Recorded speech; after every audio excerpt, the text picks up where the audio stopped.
Pacha me ju o vëllezër dhe motra, kemi filluar me diellin e parë e kohës së kreshmeve me ungjillin e tundimeve. Krishti që lufton në shkret e tjera kundër djallit.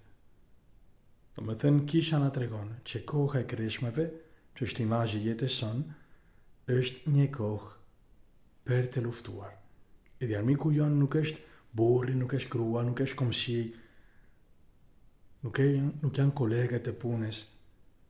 Armiku jon i vetmi është djalli. Edhe me këtë pushtet që ai ushtron në mendimin e botës, edhe në tundimet e mishit. Atëherë, Krishti na tregon, jeta është një luftë, po ne jemi duke luftuar, duke shkuar në një vend. Edhe qëllimi jonë në këtë botë na kallëzon sot me ungjillin e shndërritjes së Zotit. Krishti u shndërrua, duke treguar dishepujve të vet lavdin e vet, që duke shkuar në kryq, ai ka me shku në lavdin. Do me thënë, kryqi është rruga, është lavdia e Zotit.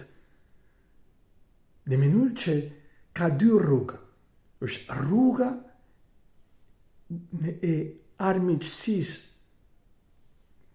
ndaj kryqit të Krishtit, që është rruga ku ne mbështetemi në forcat tona, është rruga e mos dashurie falas, është rruga e mos faljeje, e mos kërkesës e faljes, është rruga e inatit, është rruga e mos dhurimit të vetes son. Dhe sa ka një rrugë tjetër, që është rruga e kryqit, është rruga e vetë dhurimit, falas, është rruga e pajtimit, rruga për të ndjekur Jezusin, hyrin duke dëgjuar fjalët e Krishtit. E vetmja mënyrë që ne të kalojmë nga kjo botë në jetën e pasosur në lavdin, është duke dëgjuar fjalët e Krishtit, që na mëson që ne të duam falas, që të duam si ai, duke shtryer duart tona në kryq. Edhe kjo gjë fiton ngjalljen. Vetëm ajo dashurie fiton kundër vdekjes. Atëherë hyjat na kallëzon, aton ti të kalosh nga vdekja në jetë, aton të eksperimentosh pushtetin e Zotit në jetën tënde, si ka eksperimentuar Abrahami në jetën e vet, një njeri që nuk ka pas mundësi me pas prej gruas së vet, që ishte pa mundësi me pas, ishte me pa mundësi për me pas fëmijë, që Zoti të nxjerrte prej këtyre dyve persona një fëmijë, jetë. Zoti ka premtuar Abrahamit që ai kishte me dhanë një pasardhësia që kishte me ardhur prej premtimit të vet, prej gruas së vet Sara, edhe që ai kishte me dhanë një tokë. Edhe për ne këto dy premtime, për ne të krishterët, janë premtimi që Krishti të lindë brenda nesh. Do me thënë që ne të bëhemi tamam të krishterë, që ne të mund të duam të tjerët falas, që mund të duam burrin ashtu si që është, gruan ashtu si që është, që të mund të pajtohemi me njerëzit që na kanë dëmtuar, që të mund të falim me të vërtet, që të mund të kërkojmë falje të tjerëve, që mund të jemi në pace edhe kur jemi në vetmi, me pa në kryqin, në vetmi,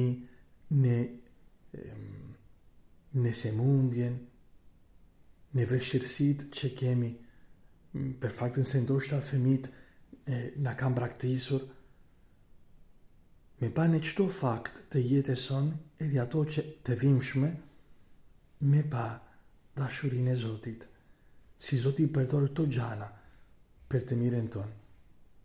Tër kurajo. Zoti dëshiron që ne të kemi këtë dritë në sytë tanë. Edhe kjo dritë na vjen nga bashkimi me Jezusin. Për këtë arsye Zoti na thot sot, dëgjoje birin tim, dëgjoje Jezusin. Ai është Mojsiu i ri, Mojsiu i vërtet, që ka me na ndihmu me kalu nga kjo botë në jetën e pasosur. Edhe jo vetëm që ne të kalojmë nga kjo botë në jetën e pasosur.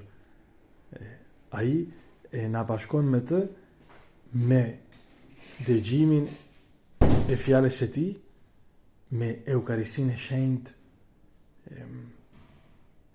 me lutjen. Krishti është ndarua duke u lutur. Lutja na ndihmon që ne ta shohim në këto gjanat që të i kalojmë matan pamjes së jashtme.